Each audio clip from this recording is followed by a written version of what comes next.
तो दोस्तों आपका लैंड पुलिंग Q&A 2 में बहुत बहुत स्वागत है। आज की इस वीडियो के अंदर हम डिस्कस करेंगे लैंड पुलिंग को लेकर कुछ और जो सवाल जवाब रह गए थे आपके साथ के साथ यहाँ पर हम आपको बताएंगे कि किस तरीके से आप अपने एरिया को आइडेंटिफाई कर सकते हैं, आपका एरिया कौन से जोन में आता है और क्या आपके एरिया के अंदर भी लैंड पुलिंग हो रही है। तो सारे सवालों का आपको पूरा का पूरा जवाब यहाँ पर मिलने वाला है, तो वीडियो को बिल्कुल भी स्किप ना करें। इससे पहले अगर आपने लैंड पुलिंग का Q&A पार्ट 1 नहीं देखा है तो यहाँ पर आपको आई बटन पर लिंक मिल जाएगा, आप उस वीडियो को जाकर देख सकते हैं। तो दोस्तों देर ना करते हुए शुरू करते हैं।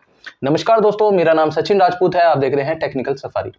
तो दोस्तों बात ऐसी है कि अभी हाल फिलहाल में जो लैंड पुलिंग की वीडियो आई थी उस पर कुछ सवाल आए थे, उनका भी मैं यहाँ पर पहले जवाब देना चाहूंगा। तो सबसे पहले क्या होता है ना दोस्तों कि कई लोग कह रहे हैं कि भाई लैंड पुलिंग के अंदर जिसका मीटर नहीं लग रहा है, अगर वो अपने एरिया में जाकर जियो टैगिंग करा लेता है तो उसका मीटर लग जाएगा। तो दोस्तों ये चीज बिल्कुल गलत है, ये चीज बिल्कुल झूठी है। पहली चीज आपको ये समझना पड़ेगा, जियो टैगिंग जो है वो एमसीडी ला रहा है। एमसीडी अपनी प्रॉपर्टी टैक्स में जो चोरी कर रहे हैं लोग, उनके लिए जियो टैगिंग ला रहा है, ताकि जो लोग एक मंजिल का जो है अपना टैक्स भर रहे हैं और 4-4 मंजिल बना रखी है उनकी पकड़ में आ सके।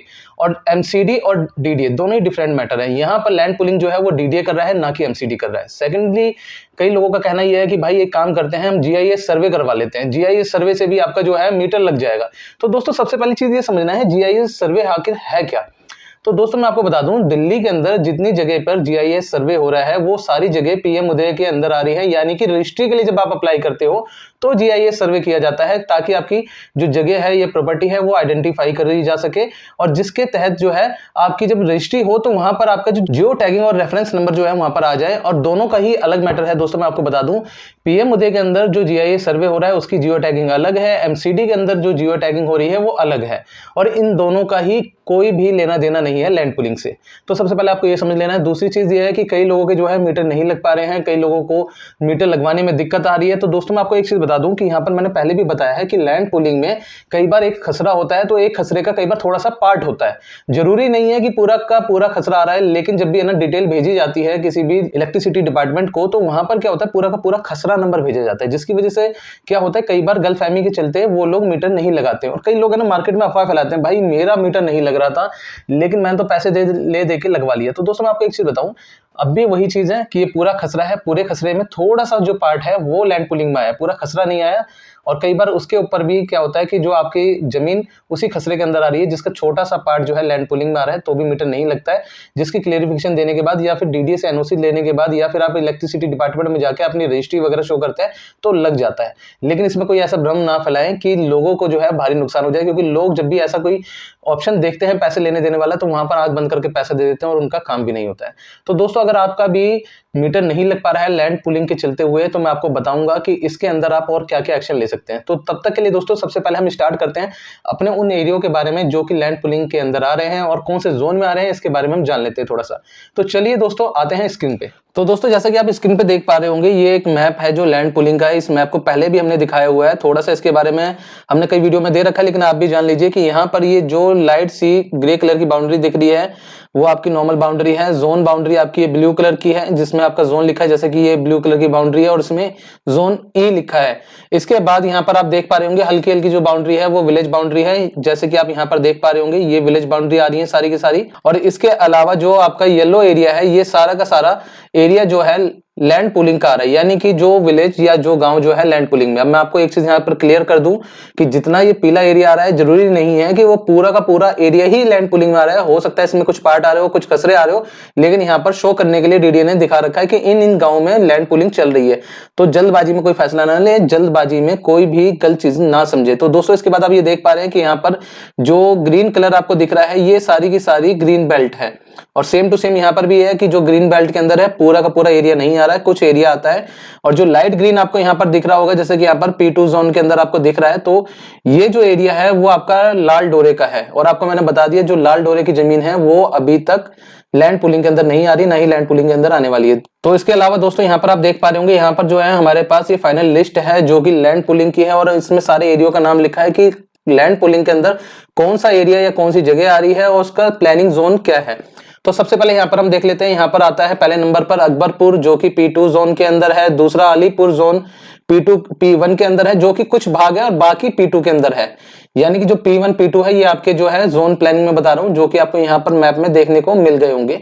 ये यहाँ पर जैसे आप देख पा रहे हैं zone P2, zone P1, zone N, zone K1, तो ऐसे ही ये सारे। उसके बाद हम देखते हैं अलीपुर का, हमने बता दिया आपको। इसके बाद अमराई हेरी आप देख पा रहे हैं जो कि द्वारका का उपनगर है, ये कुछ भाग इसका K1 के अंदर है। इसके बाद आपको असलातपुर दिख रहा होगा जो कि L जोन के अंदर है। इसके बाद आपको बक्करवाला दिख रहा है जो कि जोन L के अंदर कुछ भाग है, बाकी भाग इसका K1 के अंदर होने वाला है। फिर बापरोला है, बापरोला का जो भाग है वो K1 के अंदर होने वाला है।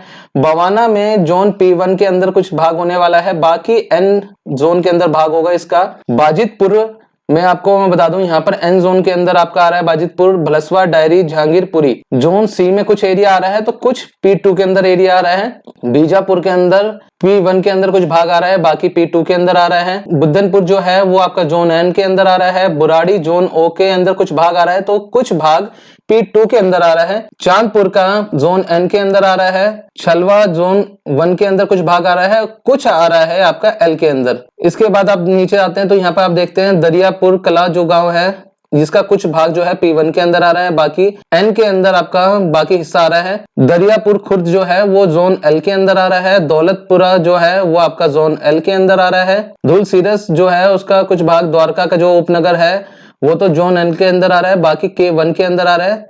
दिचाऊ कला जो है आपका जोन L के अंदर आ रहा है। दीनदारपुर जो है वो आपका जोन L के अंदर आ रहा है, बाकी कुछ भाग जो है जोन K1 के अंदर भी आ रहा है। फतेहपुर जाट जो है जोन O के अंदर कुछ भाग आ रहा है, तो बाकी भाग जो है P2 के अंदर आ रहा है। गड़ी खसरो जो है वो P2 के अंदर आ रहा है। घेवरा जो है जो आपका जोन N के अंदर आ रहा है, और कुछ भाग जोन L के अंदर भी आ रहा है। गोयला खुर्द की अगर हम बात करें तो यहाँ पर जोन K1 के अंदर आ रहा है। हैबतपुर की बात करें तो जोन L के अंदर आ रहा है। हसनपुर की बात करें तो जोन L के अंदर आ रहा है। हस्साल के कुछ भाग जो है वो K1 के अंदर आ रहा है। इब्राहिमपुर का जो भाग है कुछ तो जोन O के अंदर आ रहा है और कुछ P2 के अंदर आ रहा है। जफरपुर कला का जो भाग है वो जोन L के अंदर आ रहा है। हिरणकुंड का जो है वो आपका आ रहा है जोन L के अंदर। जाट खेड़ा का जो एरिया है वो जोन N के अंदर आ रहा है। जड़ोदा माजरा का जो एरिया है वो P2 के अंदर आ रहा है। तो आपके 32 गांव यहाँ पर आ गए। हम नीचे में आ जाते हैं तो यहाँ पर आपको ये दिख रहा होगा झुलझुली जो है वो आ रहा है जोन L के अंदर। जिनपुर जो है कुछ भाग तो जोन P के अंदर आ रहा है, बाकी जो भाग है वो जोन P2 के अंदर आ रहा है। कादीपुर P2 के अंदर आ रहा है। खड़खड़ी जटमल जो है जोन L के अंदर आ रहा है। ककरौला का कुछ भाग जो है K1 के अंदर आ रहा है। कमलपुर माजरा का जो भाग है P2 के अंदर आ रहा है। कमरुद्दीन नगर का जो भाग है K1 के अंदर आ रहा है। कंझावला का जो भाग है वो जोन N के अंदर आ रहा है। कराला जो है वो जोन M के अंदर कुछ भाग आ रहा है, तो कुछ N के अंदर आ रहा है। कटावड़ा का जो भाग है वो जोन N के अंदर आ रहा है। खेड़ा जो है वो जोन L के अंदर आ रहा है। खामपुर जो है वो जोन P में कुछ भाग आ रहा है, तो कुछ P2 के अंदर आ रहा है। खड़खड़ी नहर का जो हिस्सा है वो जोन L के अंदर आ रहा है। खड़खड़ी रोंद का नंबर जो है जोन L के अंदर आ रहा है। खेड़ा डाबर का नंबर जो है वो जोन L के अंदर आ रहा है। खेड़ा खुर्द जिसमें से कुछ एरिया जो है जोन M के अंदर आ रहा है, कुछ P1 में आ रहा है, और कुछ जो बचा हुआ भाग है जोन N के अंदर आ रहा है। किराड़ी सुलेमान नगर का कुछ भाग जो है K1 के अंदर आ रहा है। लाडपुर का जोन N के अंदर आ रहा है। लिबासपुर का जोन C के अंदर कुछ भाग आ रहा है, तो कुछ P2 के अंदर आ रहा है। मदनपुर डबास का जो भाग है वो जोन M के अंदर कुछ भाग आ रहा है, तो कुछ N के अंदर आ रहा है। मलिकपुर जेर नजफगढ़ का जो भाग है जोन L के अंदर आ रहा है। मसूदाबाद का जो एरिया है वो कुछ भाग जो है जोन L के अंदर आ रहा है, तो कुछ K1 के अंदर आ रहा है। मोहम्मदपुर मजरी का जो एरिया है वो जोन N के अंदर आ रहा है, और कुछ भाग जो है जोन M के अंदर आ रहा है। मोहम्मदपुर रमजानपुर का जो भाग है जोन O के अंदर आ रहा है और जोन P2 के अंदर आ रहा है। मुकुंदपुर का कुछ भाग जो है जोन C के अंदर आ रहा है, तो कुछ भाग जो है P2 के अंदर आ रहा है। मुकमेलपुर का जो भाग है वो P2 के अंदर आ रहा है। मुंड का जो एरिया है वो जोन L के अंदर। रोहिणी का जो उपनगर है जोन K1 के अंदर आ रहा है। नजफगढ़ का कुछ भाग जो है जोन K1 के अंदर आ रहा है, तो कुछ जोन L के अंदर आ रहा है। नंगल ठकरा का कुछ एरिया जो है वो जोन N के अंदर आ रहा है। नंगली पूना का जो एरिया है P2 के अंदर आ रहा है। नंगली सकरावत का कुछ एरिया जो है वो जोन K1 के अंदर आ रहा है। नागलोई जाट का कुछ भाग जो है वो K1 के अंदर आ रहा है। नवादा माजरा का कुछ भाग जो है K1 के अंदर आ रहा है। नेप सराय का जो भाग है वो जोन J के अंदर आ रहा है। नीलवाल का जो एरिया है वो जोन L के अंदर आ रहा है। नीलोटी का जो एरिया है K1 के अंदर आ रहा है। इसके बाद हम नीचे आ जाते हैं तो नीचे हम यहाँ पर देखते हैं और भी लिस्ट है। पपरावत का जो एरिया है जोन L के अंदर आ रहा है। पिंडावाल कला का जो एरिया है जोन L के अंदर आ रहा है। पिंडावाल खुर्द का एरिया जोन L के अंदर आ रहा है। पोर्ट खुर्द का जो एरिया है जोन M के अंदर कुछ भाग आ रहा है, तो कुछ N के अंदर आ रहा है। काजीपुर का जो भाग है जोन L के अंदर आ रहा है। कुतुबपुर का जो भाग है K1 के अंदर आ रहा है। रजापुर खुर्द का जो भाग है K1 के अंदर आ रहा है। रानी खेड़ा का जो भाग है वो जोन M के अंदर आ रहा है और N के अंदर आ रहा है। रसूलपुर का भाग जोन N के अंदर आ रहा है। रेवला खानपुर का एरिया जो है जोन L के अंदर आ रहा है। रोशनपुर जोन 1 के अंदर और जोन L के अंदर आ रहा है। सलाहपुर माजरा का जो एरिया है वो जोन N के अंदर आ रहा है। सलीमपुर माजरा बुराड़ी का जो एरिया है कुछ एरिया जोन O के अंदर आ रहा है तो कुछ P2 के अंदर आ रहा है। समयपुर का जो एरिया है जोन C के अंदर और कुछ एरिया P2 के अंदर आ रहा है। सारंगपुर का जो एरिया है वो जोन L के अंदर आ रहा है। स्वादा का एरिया जोन N के अंदर आ रहा है। सीरसपुर का जो एरिया है कुछ जोन P में आ रहा है तो कुछ जोन C में आ रहा है और बाकी जो हिस्सा बचा हुआ है P2 के अंदर आ रहा है। सफीपुर रनोला का जो एरिया है K1 के अंदर आ रहा है। इसके बाद आप थोड़ा और नीचे आते हैं तो आपको यहाँ पर दिखेगा शमसपुर खालस का जो एरिया है जोन L के अंदर आ रहा है। शेरपुर का एरिया जोन L के अंदर आ रहा है। सुल्तानपुर डबास जो एरिया है जोन N के अंदर आ रहा है। सुरेडा का जो एरिया है जोन L के अंदर आ रहा है। ताजपुर खुद का एरिया जो है कुछ एरिया जोन L के अंदर आ रहा है, बाकी भाग जो है K1 के अंदर आ रहा है। मिग्गीपुर का कुछ एरिया जोन O के अंदर आ रहा है, बाकी एरिया P2 के अंदर आ रहा है। टीकरी खुर्द का कुछ एरिया जोन P1 के अंदर आ रहा है, बाकी जो एरिया P2 के अंदर आ रहा है। और इसके अलावा अगर हम बात करें तिलंगपुर कोटला जो एरिया है K1 के अंदर आ रहा है और उज्जवा जो एरिया है जोन L के अंदर आ रहा है। तो दोस्तों ये 95 एरिया जो हैं जो कि आपके लैंड पुलिंग के अंदर आ रहे हैं। और लैंड पुलिंग के अंदर अभी आपको मैं बता दूं कि अभी लैंड पुलिंग जो है किन किन भागों में चल रही है वो आपको दोबारा से मैं बता देता हूं। जोन P2 के अंदर, जोन P1 के अंदर, जोन N के अंदर, जोन K1 के अंदर और जोन L के अंदर जो है अभी आपकी लैंड पुलिंग जो है वो चल रही है। तो दोस्तों ये सारी जानकारी थी लैंड पुलिंग में आए हुए विलेजेस की। और इस विलेजेस के अंदर जितने लोग रह रहे हैं उनके पास जो है लगभग जो है मीटर या फिर पानी के कनेक्शन नहीं लग रहे हैं। और साथ के साथ मैं आपको बता दूं लैंड पुलिंग के बाद में अभी ओवरड्राफ्टिंग इसकी तैयार हो रही है, देन इसके बाद काम करना स्टार्ट हो जाएंगे DDS के ऊपर। साथ ही साथ दोस्तों मैं आपको बता दूं अगर आपका एरिया या आपकी जगह भी जो लैंड पुलिंग के अंदर आ गई है तो दोस्तों सबसे पहली चीज ये है कि मेरे पास एक सवाल ये आया था कि सर मेरी लैंड पुलिंग के अंदर आ गई है जगह, तो मैं क्या लैंड पुलिंग के लिए अगर DDA को जगह देता हूं तो मुझे कुछ मिलेगा? तो दोस्तों सबसे पहले एक चीज ये समझनी है कि लैंड पुलिंग जो है वो अनऑथराइज जगहों पर ही हो रही है, यानी कि अनऑथराइज कॉलोनियों पे हो रही है, या फिर अगर हम बात करें कि जो खेती कृषि की जगह है उन पर हो रही है, क्योंकि अनऑथराइज कॉलोनियां जितनी बसी हुई है वो सारी खेती की जमीन पर बसी हुई है।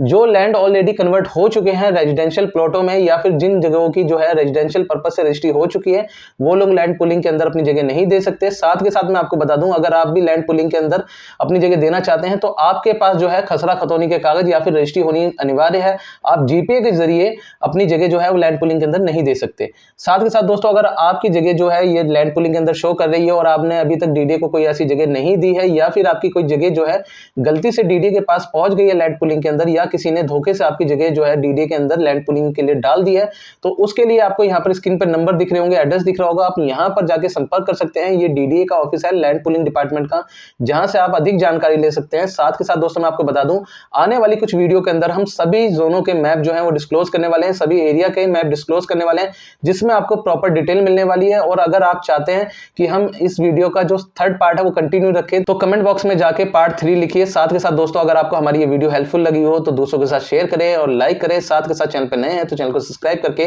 बेल आइकन प्रेस कर दीजिए, क्योंकि ऐसी ही जानकारी भरी वीडियो हम आपके लिए लाते हैं सबसे पहले। धन्यवाद।